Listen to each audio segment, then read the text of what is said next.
ஓம் சாந்தி.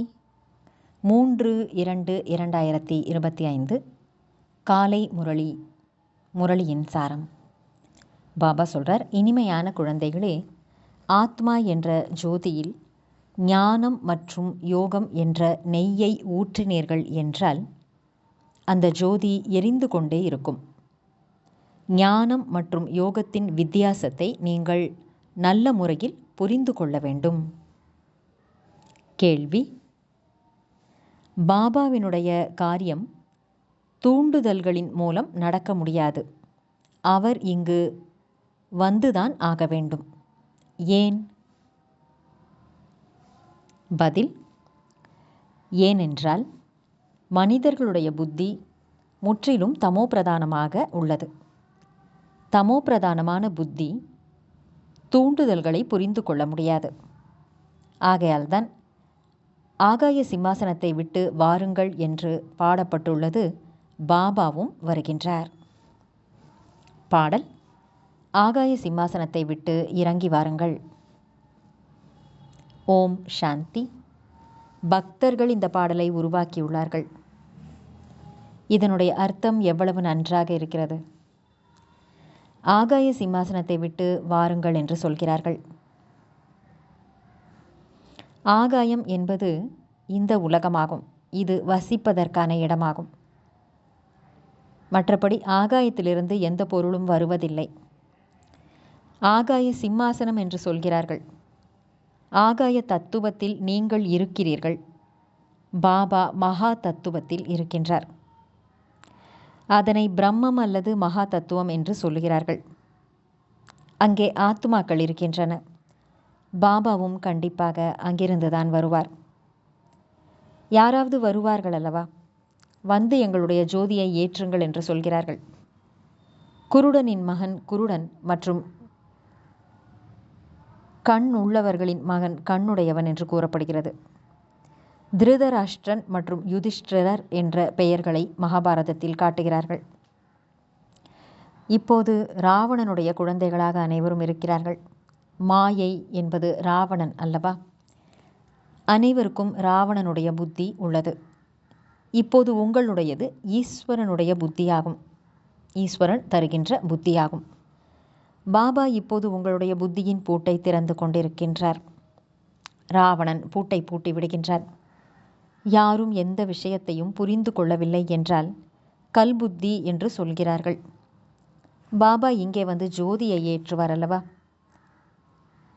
தூண்டுதலின் மூலம் காரியம் நடக்குமா என்ன? சத்தோ பிரதானமாக இருந்த ஆத்மாவின் சக்தி இப்போது குறைந்து போய்விட்டது. ஆத்மா தமோ பிரதானமாக ஆகிவிட்டது. ஒரே அடியாக மங்கி போய்விட்டது. மனிதர்கள் யாராவது இறந்து விட்டார்கள் என்றால் அவர்களுக்காக தீபம் ஏற்றுகிறார்கள். ஏன்? தீபம் அணைந்து விட்டால் இருட்டாகிவிடக்கூடாது என்பதற்காக ஜோதியை ஏற்றுகிறார்கள். இங்கே ஜோதி ஏற்றுவதன் மூலம் அங்கே எப்படி வெளிச்சம் ஏற்படும்? எதையும் புரிந்து கொள்வதில்லை. இப்போது நீங்கள் கூர்மையான புத்தி உள்ளவர்களாக ஆகின்றீர்கள். நான் வந்து உங்களை தூய்மையான புத்தி உள்ளவர்களாக மாற்றுகின்றேன் என்று பாபா கூறுகின்றார். ஞானம் என்ற நெய்யை ஊற்றுகின்றேன். இது கூட புரிய வைக்க வேண்டிய விஷயமாகும். ஞானம் மற்றும் யோகம் தனிப்பட்டவையாகும். யோகத்தை ஞானம் என்று சொல்ல முடியாது. பகவான் வந்து என்னை நினைவு செய்யுங்கள் என்ற ஞானத்தை கொடுத்திருக்கின்றார் அல்லவா என்று சிலர் புரிந்து கொள்கிறார்கள். ஆனால் இதை ஞானம் என்று சொல்ல முடியாது. இங்கே தந்தை மற்றும் குழந்தைகள் இருக்கின்றோம். இவர் நம்முடைய பாபா தந்தை ஆவார் என்பதை குழந்தைகள் தெரிந்திருக்கிறார்கள். இதில் ஞானத்தினுடைய விஷயங்கள் என்று சொல்ல முடியாது.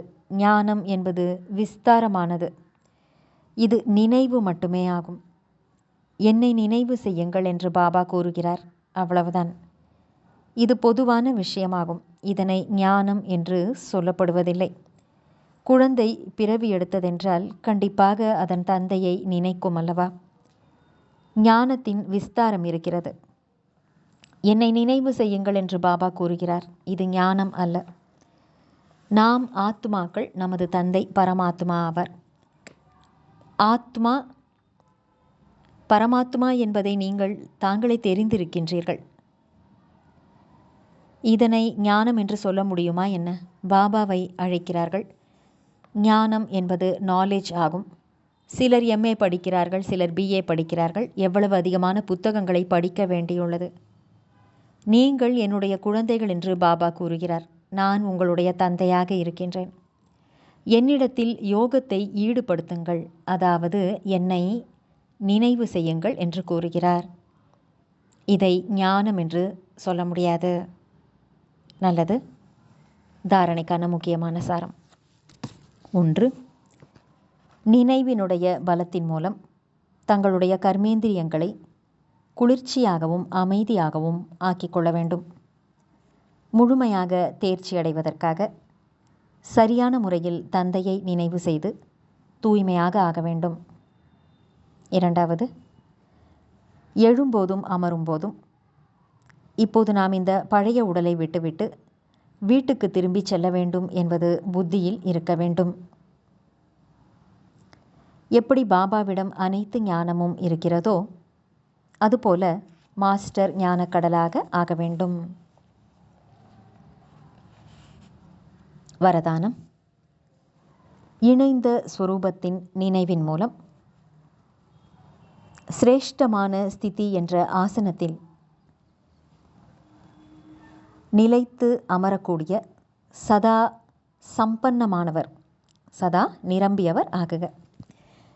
கம்பைன்டு ஸ்வரூபம், அதாவது இணைந்த ஸ்வரூபத்தின் நினைவின் மூலம் மிக உயர்ந்த நிலை என்ற ஆசனத்தில் நிலைத்து அமரக்கூடிய சதா நிரம்பியவர் ஆகுக. விளக்கம். சங்கம யுகத்தில் சிவசக்தி என்ற இணைந்த ஸ்வரூபத்தில் நிலைத்திருப்பதன் மூலம் நடக்காத காரியமும் நடந்தேறிவிடும். இதுவே அனைத்தையும் விட சிரேஷ்டமான மிக உயர்ந்த சொரூபம் ஆகும். இந்த சொரூபத்தில் நிலைத்திருப்பதன் மூலம் சம்பன்னம் ஆகுக, அதாவது நிரம்பியவர் ஆகுக என்ற வரதானம் கிடைத்து விடுகிறது. பாப்தாதா குழந்தைகள் அனைவருக்கும் சதா சுகம் என்ற ஆசனத்தில் அவர்களை அமர்த்துகின்றார். குழந்தைகள் சதா இதே ஆசனத்தில் அமர்ந்திருந்தால் அத்தீந்திரிய சுகமென்ற ஊஞ்சலில் ஆடிக்கொண்டே இருப்பீர்கள். பிறகு மறதியின் சமஸ்காரமே முடிந்து போய்விடும். மறதியின் சமஸ்காரத்தை மட்டும் முடித்து விடுங்கள். ஸ்லோகன். சக்தி வாய்ந்த உள்ளுணர்வின் மூலம் ஆத்மாக்களை யோக்கியமானவர்களாகவும் யோகிகளாகவும் ஆக்குங்கள். நல்லது. இனிமையிலும் இனிமையான வெகு காலம் கழித்து மீண்டும் காணாமல் போய் தேடி கண்டெடுக்கப்பட்ட செல்லமான குழந்தைகளுக்கு தாயும் தந்தையுமான பாப்தாதாவின் அன்பான நினைவுகள் மற்றும் காலை வணக்கம். ஆன்மீக குழந்தைகளுக்கு ஆன்மீக தந்தையின் நமஸ்காரம். ஆன்மீக தந்தைக்கு ஆன்மீக குழந்தைகளின் நமஸ்காரம். நல்லது. அவ்யக்த சமிக்ஞை. ஏகாந்த பிரியராக ஆக வேண்டும். ஒற்றுமை மற்றும் ஒருமுகப்பட்ட நிலையை தனதாக்கிக் கொள்ள வேண்டும். பாபா சொல்றார், எப்பொழுது உங்களுக்குள் உள்ளடக்கிக் கொள்ளும் சக்தி இருக்குமோ அப்பொழுது ஒற்றுமையின் சூழல் உருவாகும். வேற்றுமைகளை உள்ளடக்கிக் கொள்ளுங்கள். தங்களுக்குள் ஒற்றுமையிலே அனைவரும் நெருக்கத்தில் வாருங்கள். அப்பொழுது நீங்கள் அனைவருக்கும் முன்னால் உதாரண ரூபமாக ஆகிவிடுவீர்கள். பிராமண பரிவாரத்தின் விசேஷம் என்னவென்றால் அநேகராக இருந்த போதிலும் ஒன்றாக இருப்பது, ஒற்றுமையுடன் இருப்பதாகும். இந்த ஒற்றுமையின் அதிர்வலைகள் முழு உலகத்தில் ஒரு தர்மம் மற்றும் ஒரு ராஜ்யத்தின் ஸ்தாபனையை செய்யும். அதனால் விசேஷமாக கவனம் செலுத்தி வேற்றுமையை களைந்து ஒற்றுமையை கொண்டு வர வேண்டும். நல்லது. ஓம் சாந்தி.